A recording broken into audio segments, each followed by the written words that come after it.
I got a word for you guys this morning. It's an ugly word. It's a word that's very offensive to people. Nobody wants to be called this word, and nobody would ever agree that this word is descriptive of them. The word is ungrateful. Ungrateful. What a harsh word. You could call me a lot of things, but if you call me ungrateful, boy, that really hurts. I don't want to be called ungrateful.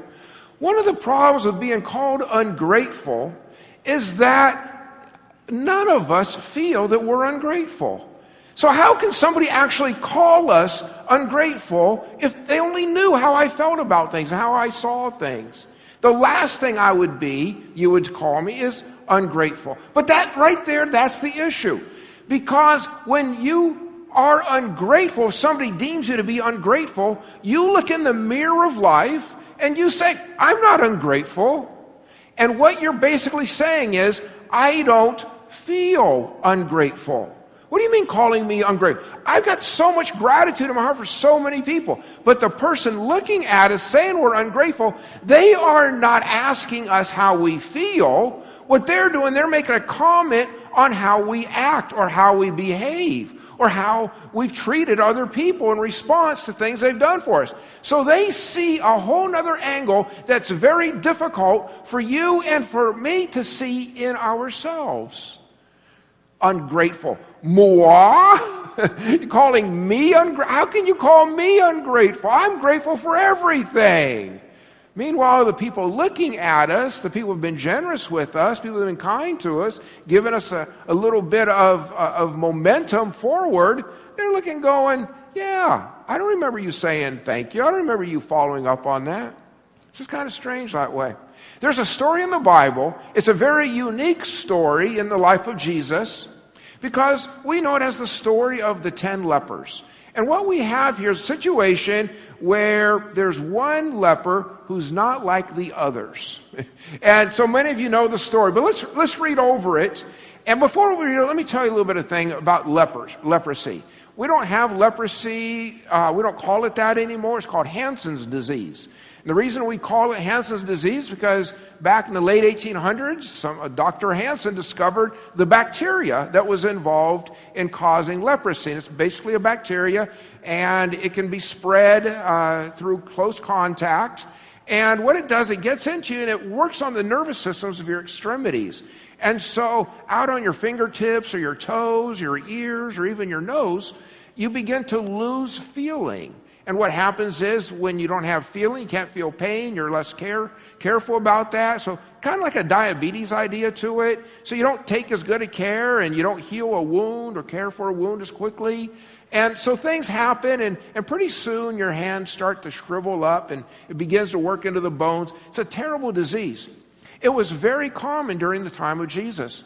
The first records of leprosy go all the way back to 600 BC, 600 years before Christ. Common in India, common in China, common in that part of the world. Today, it's very common only pretty much in the Americas where we still have it. But this disease in Jesus' day was treated by, they knew it was contagious, so they would grab somebody the moment some sign showed up, and they would kick them out of the society, kick them out of the community. And no one was allowed to have contact with these people. So you think about it, you know, you're just minding your own business. Next thing you know, you've got some signs of leprosy, and you are as good as dead. As good as dead. They take you, you lose your job, you lose your family, you lose your place in society, you lose everything, and you're still relatively very healthy, and they say no more. No one can talk to you, no one can look at you, no one can be with you, no more contact with your children, no more wife, nothing. Out you go. And now you just live by the kindnesses of people bringing whatever they can for you to sustain yourself. If by chance somehow something happened where the bacteria, your body took care of the bacteria for some reason, then the rule was you had to go back to the priest. And you got to show the priest, look it, I don't have leprosy anymore.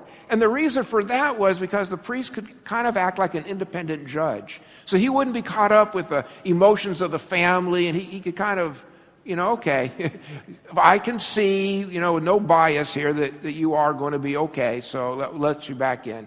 So that was kind of the practice here. And so we have here a story of Jesus, and this is how it goes. On his way to Jerusalem, Jesus traveled along the border between Samaria, and we remember Samaria is a place where a lot of people that the Jews did not like, and Galilee, where Jesus was from. As he was going into a village, 10 men who had leprosy met him.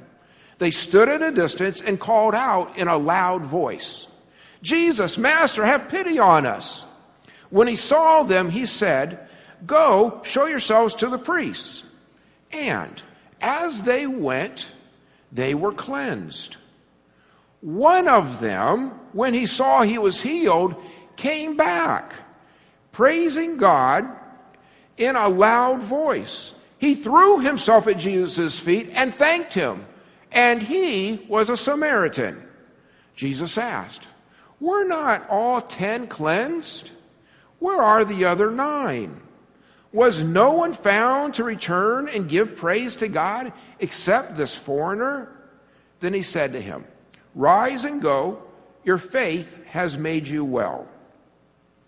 So this is a very old story, very common told story to teach us about gratitude. Oh, you got to be sure to say thank you to someone who does something good for you. Be like the 1, don't like the 11. So right there, what we do is we demonize the 9. And we have very negative emotions and feelings about the 9. Can you imagine? Jesus healed all of them, but 9 took off and could care less about the 1. But here's the one who comes back, right?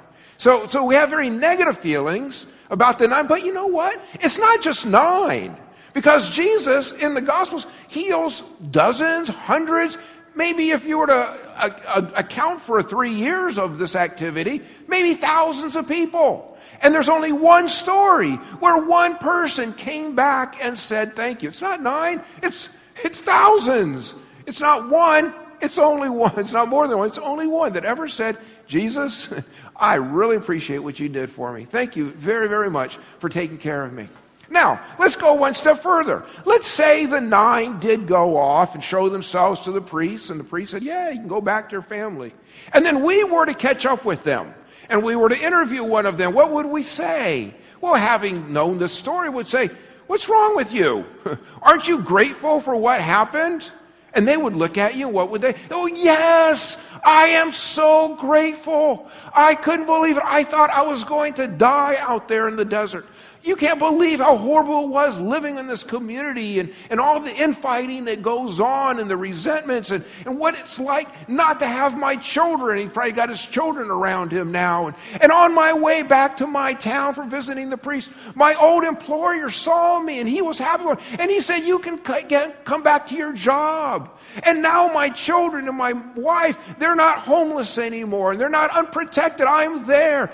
To say, of course I'm grateful. I couldn't be more grateful. I'm praising God every step of the way. That's what the 9 would say. Of course they would say that. Of course they're very happy about it. But Jesus draws our attention right back to old number 1, the one that did come back when he saw he was healed. And he came back praising God in a loud voice. It's funny that they called out in a loud voice. Maybe leprosy does something to give you a loud voice. So if you know somebody who has a loud voice, you might want to get them tested. I don't know. But here in a loud voice, praising God again. So that's something that's going on. And he's thankful. Now, this week on Thursday, we're all going to celebrate something. But not all of us should be celebrating it, right? I mean, we should be celebrating, but maybe there's a better word to describe how you and I practice our lives. Maybe instead of celebrating Thanksgiving, and that would be good for some people, but for 90% of the people, we should be celebrating thanks-feeling, right? Because Thanksgiving is actually taking action to go express your gratitude. But thanks-feeling, that's all about how you feel inside. Are you grateful? Like, I'm so grateful. I couldn't be more grateful for the wonderful family God's given me, and for the health, and for my home, and for the jobs, and for the life, and for this phenomenal weather that we have. Oh, I am so grateful for all those. I'm grateful for all the people that have invested in my life that's pretty much just gifted me and let me enjoy all. Oh, I have lots of feelings of gratitude. So maybe for this year, maybe it really should be thanks feeling. Because to be honest, I really haven't done a whole lot to express my gratitude. So let's look here at some principles. Here's the first one. First principle. Unexpressed gratitude communicates ingratitude. Isn't that interesting? That's the difference right there. Unexpressed gratitude communicates ingratitude. So in your own world, in your own mind, in your own heart, oh yeah, gratitude is just overflowing. But for those around you, there is no gratitude. They don't see it, it doesn't exist. If it's not expressed, never happened. In a word like today, if there's no picture, it never happened, right? It's kind of like that. But that's how others in our world look at us and make judgments on us based on pretty much just that. Did you express it? So why is that? It's because things and problems and issues that we have in our lives, they hold us back, and we see that. And every once in a while, somebody comes along and kind of cuts the rope, cuts the chain, breaks the chain off, does something and frees us. So maybe, we're kind of dealing with a lot of debt, and maybe somebody gives us a chance for some more income, or maybe somebody actually gives us some money to survive this, or some banker has a good idea about how we can rearrange things and make what do we're not slaves anymore. We're free. And so we just run like crazy with the advantage that we just gained. And we're looking out ahead. This was holding me back, but it's not holding me back anymore. Now I am free to go accomplish and free to go enjoy the things that I should be enjoying. And so we are so focused, right, on moving out to where we want to be that we rarely ever look back to see the people that have done something to benefit us. We're just out looking forward, moving forward, running like the 9. They're moving back. They went to see the priest. They went to see their families. They went to see their old employers. They went and had family reunions, and they're having a feast, and everything's going great. And off they go, on down the road, filled with gratitude on the inside, but no expression of gratitude to those on the outside. Gertrude Steinem, famous for writing greeting cards, she had a funny thing. She says, unexpressed gratitude is no gratitude at all. Unexpressed gratitude is no gratitude. It doesn't exist. It's just not. It doesn't matter if you're a pastor. It doesn't matter if you're a dentist, a doctor, a musician. It doesn't matter if you're a math teacher. It doesn't matter if you're the insurance agent, whatever role you might be, mother, preschool, wherever it might be, all of us, well, many of us, I should say, suffer from what they call GDD. I don't know if you guys have come across that. It's just another very prevalent disease. Gratitude deficiency disorder. That's what it is. And it's amazing all the different people to affect. You would think, no, not them. Them too. They got GDD. It's really sad. Some of you work with somebody who's got GDD, right? Mm-hmm. So if you have employees that have GDD, right? That's no fun, but they have it, and it's just something we have to deal with. So it's there. But so let's take it one more step. So unexpressed gratitude. So not unexpressed gratitude is a form of rejection. Isn't that something? Unexpressed gratitude is a form of rejection. What's up with that? Because when somebody does something in your life or invests or gives you something in your life and you don't respond with action or you don't make it obvious to them how much you are grateful for what they did, it creates a little bit of a conflict there. What you're saying is to them, not in your heart, not in your mind, but to them, how they see things, how they feel about it, all of us included, is, oh, you must really not like, what I do. You must not like what I contribute to this thing. Or, And so I see where we are on this thing. I remember when I was a kid, my mom, she belongs to another era where I had amazing meals when I was growing up. It was just everything from scratch. It had a lot to do with where we lived, but she just worked so hard. Get up very early. We'd have these wonderful meals. And what she would do is she would call us to dinner. There's always a house full of people. And we would all come running to dinner. No, we never did. Nobody would go to dinner. My mom would, okay, it's dinner time. And we're all busy doing what we're doing. And my dad included, he's reading the paper and we're playing whatever we're doing. And come on, let's come to dinner. I've got dinner ready. And none of us would come. We'd ignore it. And then she'd have to get upset, right? That's just some rule, right? You don't do anything Mom tells you to do unless she's screaming at you. And so, then she'd get all upset and then come yell at us. And then Dad, get in there, trying to save his own hide. And so we all go sit around the table and we just kind of continued. Dad brought his newspaper. I would bring whatever I was playing with. Everybody had their own games, everything doing. And it's pretty much just Mom sitting there looking at all of us, and we know it, but we're busy, right? So she, again, has to get mad about it, and then, okay, let's put it away, or whatever, and oh yeah, here we are eating away. And pretty soon you're all done. It's a fantastic meal. It's wonderful. And then Mom's in the kitchen cleaning up. But this time it's a little different. Because sometimes when she's cleaning up, she puts the dishes, stacks them rather quietly. But now the dishes are being bam, bam, going over here and turning this thing, slapping this thing, and she's Dad, looking over the paper. What's up with Mom? That's crazy. She is not happy. Dad goes in there, right? And what does Dad do? He does typically what every dad in the country does. Asks the dumbest question you can imagine. Is there something wrong? Right? And what does Mom tell Dad? Doesn't tell him anything that's going to be helpful to him. All she does is start to complain and everything. You know how all that could have been avoided?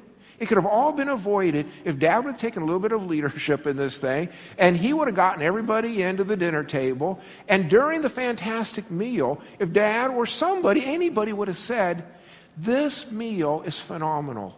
This is absolutely delicious. I've been waiting all day for this. I knew it was going to taste this good, and you know what? It's better than I expected. Thank you so much for what you did to make this meal happen." That's all she was looking for. Does anybody care? Does anybody give any value to all the work and all the effort and all the sacrifice? I could go sit in a lazy boy and read a newspaper too. Why do you get to do that and I don't get to do that? What's up with that? Every once in a while you meet somebody and they live it with a time machine, is what they live with. So in their own world, they move away, then they get in their time machine, they go back a couple hundred years. And then they come back every once in a while just to grace us with their presence in this age. And they'll say something like, "Well, you're the wife. You're the one, that's what you do, you cook. That's what you do. And so I'm here for you to feed, and so you should be happy. You're welcome." Right? So you get variations of just stupidity, idiocy like that, right? Just take it for granted. But it happens on both sides. Because sometimes the dad, he goes to work and he's very proud of his work and he's humiliated at work, but he still does his thing and he comes to all kinds of stress and all kinds of risk and all kinds of fear. And he comes back and nobody cares. And what do they say? "Dad, I need $20. Dad, I need $40. Dad, I need $100. Dad, here's my tuition bill. Dad, I need a car. Dad, and that's all it is. And Dad just keeps shelling it all out. And everybody's just what? Entitled to it, right? Because that's what Dad's supposed to. You're supposed to go out. Well, Dad, maybe if you think this is expensive, maybe you need to go get another job so you have more money so it's not so bad. What do you need to do, Dad? Come on. I have needs. You're supposed to supply them. That's why you're on earth. Hello? Here I am. Is it a shock to you that I cost money? Let's get back to work, Dad. Let's go. Right?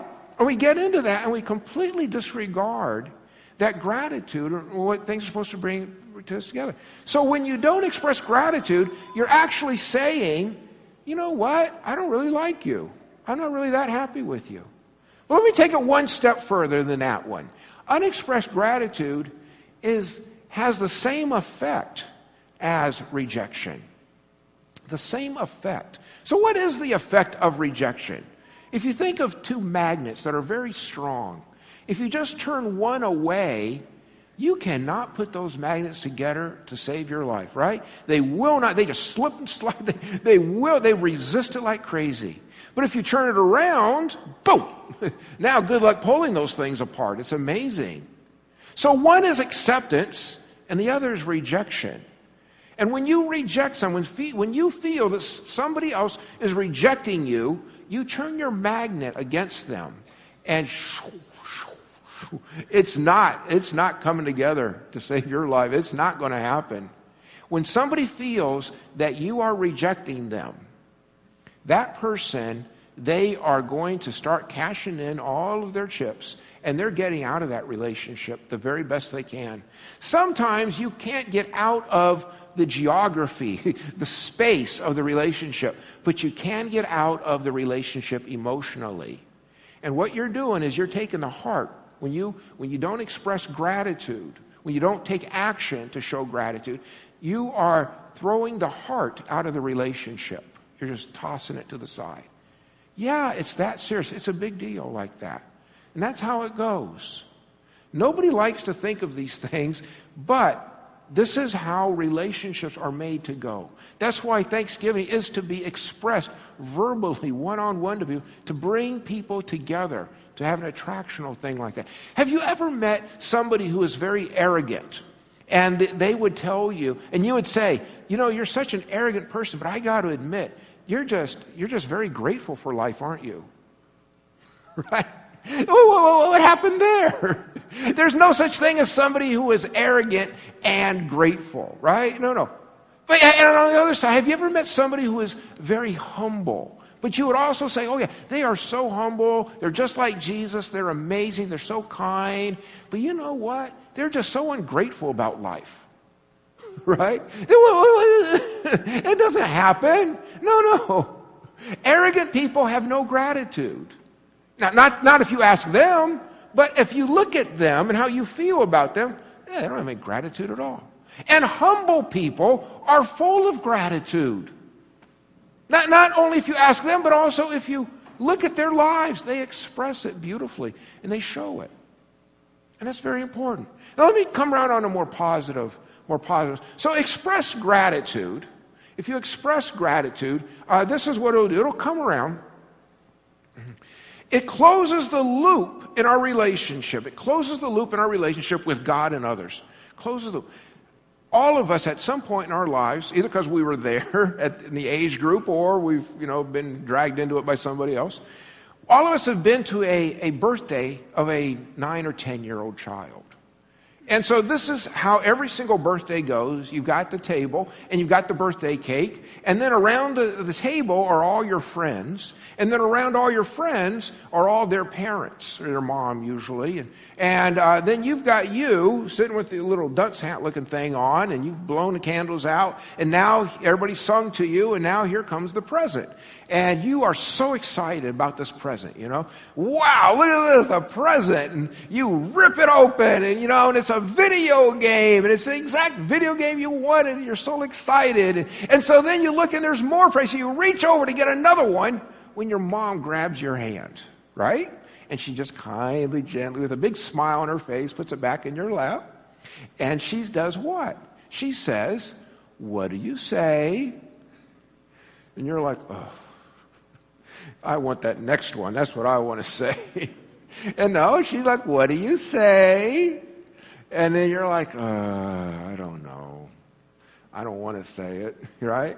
"What do you say?" And everybody's quiet, everybody's looking at you. And it was Sally, right, that gave you the present. And your mom reminds you that came from Sally.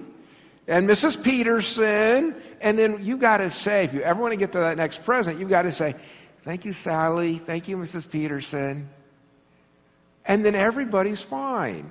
And then you're allowed to get that next present. And that's just kind of the pattern. That's how it goes.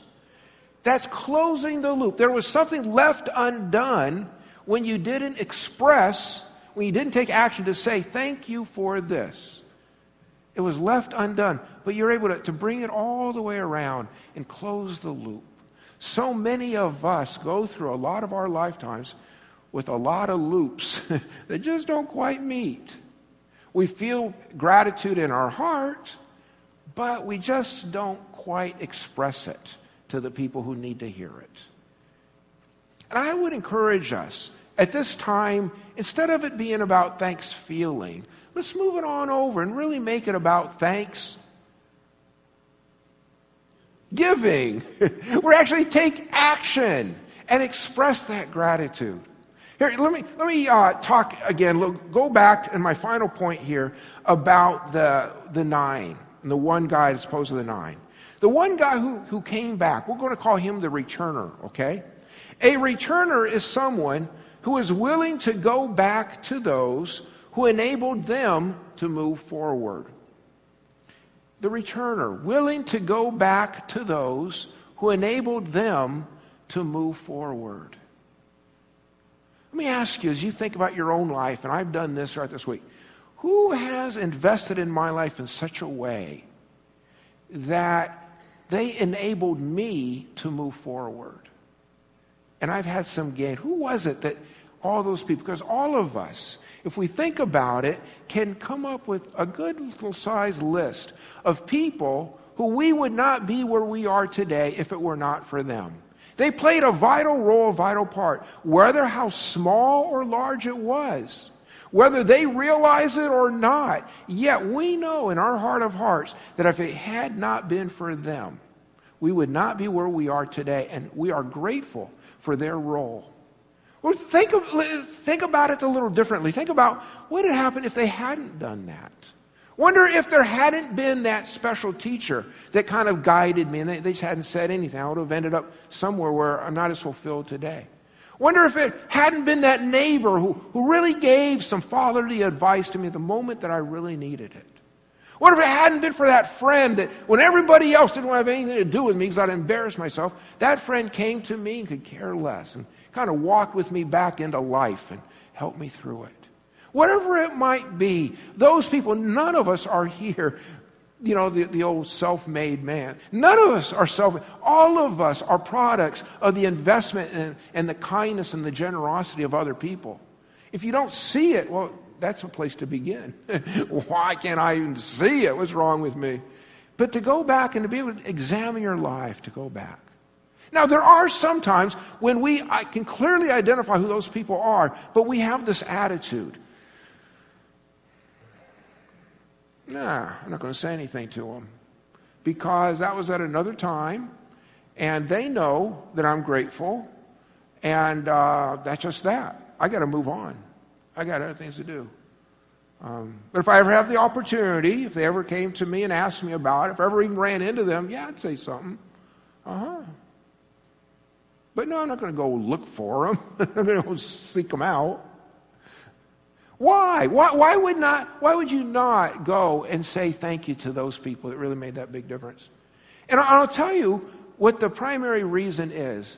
If you want to get rid of all the baggage and all the junk in it, the primary reason comes down to you have a delusional, inflated view of yourself. And you don't have the capacity to go to somebody else and say, I wouldn't have made it without you. You provided this missing piece of the puzzle in my life that nobody else was really providing. And to tell you the truth, I don't know that I would be here today if it hadn't been for you. Because you don't want to even begin to even think like that. But that's the truth of it. That's the reality of it. They did play a vital and a very important role in your life, however small or however large. It doesn't take much to send you in a completely different direction. But the people that have been good in your life, they deserve to hear that, and they deserve us as Christians to have that self-awareness to say, if I don't want to say thank you, I think I have a problem. If I don't express my gratitude, that I really do have an issue right there. I need to find what is it inside my heart? What is inside of me that's preventing me from following up, from doing that? I think that's something that you and I have really need to get a little bit good at. You know, a couple weeks ago, even very simple, there was all kinds of articles on social media about how 2 words can save your marriage. And of course, the words were, thank you. And again, some great group had done a study of so many thousands of couples, and they measured unhappy couples and very happy couples, and they diced and spliced, and they ended up saying the couples that were doing amazingly well together were the couples that expressed gratitude to one another, where the spouse had no doubt that they were important to the other person. Yeah, that's exactly what this message is about. It's not about how do you feel about yourself, but how does somebody else feel? How am I letting them know? What am I expressing to them to bring marriages? And something as simple as before turning on the car on your way home to say, you know what? I just want to say that I'm very grateful for, and then specify it. Go into the detail of it. Don't say, for everything you do. No. Go back and say, you know what? There's these things. You don't have to name them all. Just name a couple. And then, what are you afraid of? They're going to say, oh yeah, it's because you heard the pastors tell you to say it. That's the only reason you're saying that. Let me tell you what. Anybody that has a spouse with that low of an emotional IQ to respond with that, you got a whole lot more trouble than this. Under any situation, we would be grateful to have the opportunity to have somebody give back a little bit, acknowledge something, to say that what I've done has any importance or any value in your life. That is so rare to hear. But to actually have somebody do it, you just pour life, you pour energy, you pour joy into our lives. And when we are filled with that, what's the only thing we can do? Be more generous. Be more giving. Because we need that. We love that. And if we can get a gratitude, a thank you, man, that's where we're going to go. We're made to be attracted to each other. We're made for that. Not to repel, but to be accepted. And we can do that so beautifully when we come together. Be the one this Thanksgiving to come back.